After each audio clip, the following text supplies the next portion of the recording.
सत्संगत जी, प्यार से कहना धन्यकार जी, जहाँ सभी सत्संग के लिए आए हैं और मनों के भाव सभी के इस दातार, इस निराकार, इस एक के प्रति ये श्रद्धा, ये भाव कि ये नाम तो हमेशा से किसी ने अपने श्रद्धा के हिसाब से, अपनी आस्था के हिसाब से जिस नाम से पुकारा, पर ये सच्चाई एक, ये फॉर्मलेस, ये हमेशा से रहने वाली, हमेशा तक, हमेशा के बाद भी रहने वाली ये सच्चाई, और भक्तों ने हमेशा इसी एक का साथ लिया, एक सहारा लिया, एक पूर्णता से इस परमात्मा पे विश्वास किया। और ये विश्वास ऐसा वाला विश्वास नहीं रखा कि जब तक हमारे जीवन में सब कुछ हमारे हिसाब से चल रहा है तब तक तो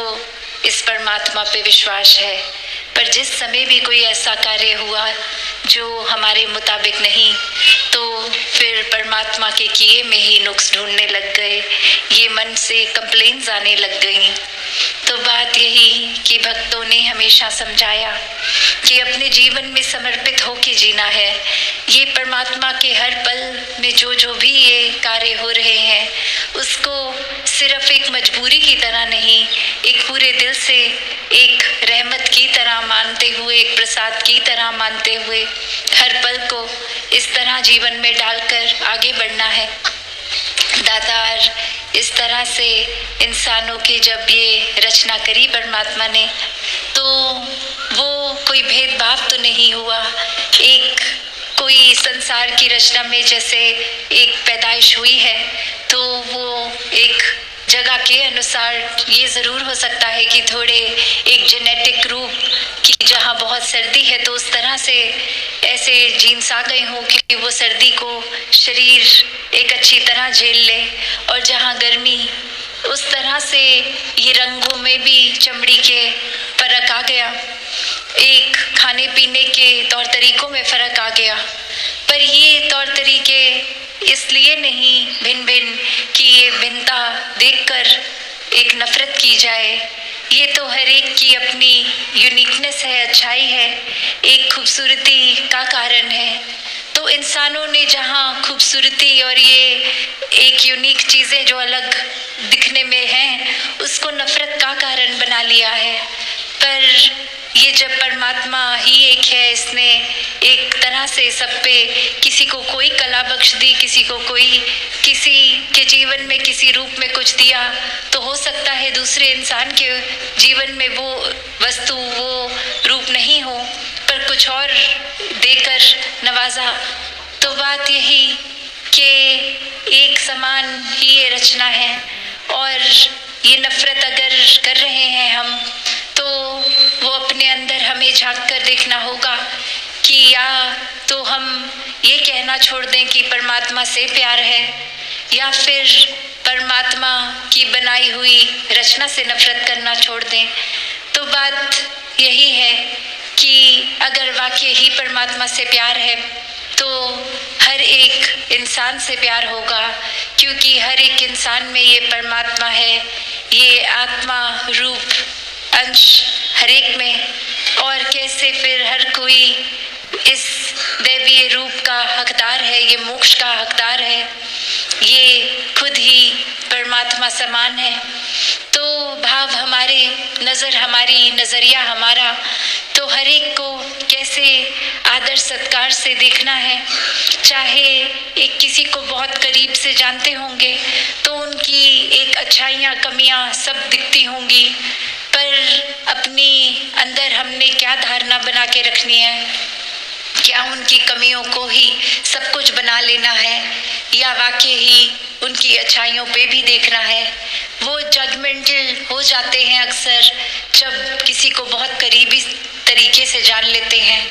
और वहीं जो इंसान हमें पता नहीं कौन है उसके लिए मन बहुत ही न्यूट्रल होता है, मन में अभी कोई धारणा उस तरह से नहीं बनी होती, और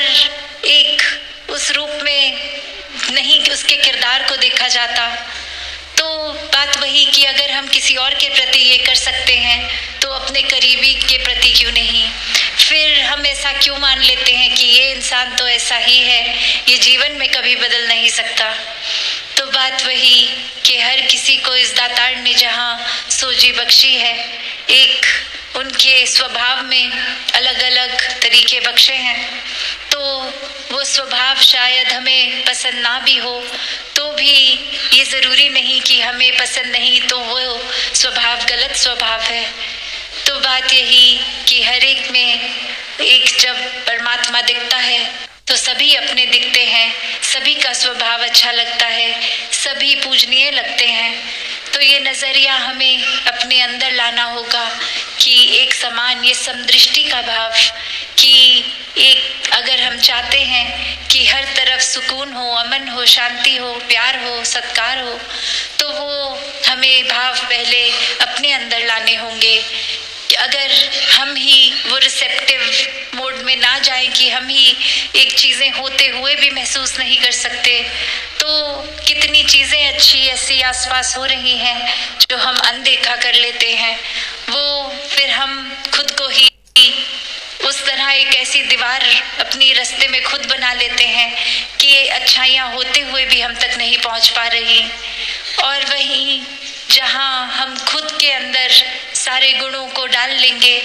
तो फिर हम भी तो हर एक तक वो अच्छाइयाँ ही पहुँचाएंगे। फिर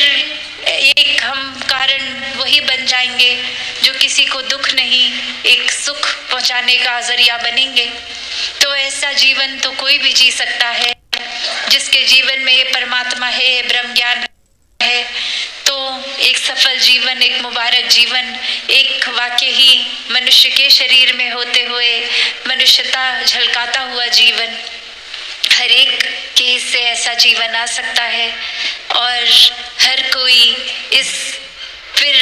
नज़रिए से हट जाता है, अपने बड़ाई के नज़रिए से। सभी को एक पूरे संसार में जाने अनजाना हर व्यक्ति अपना लगता है। ये सेवा भाव फिर हर एक तक पहुंचता है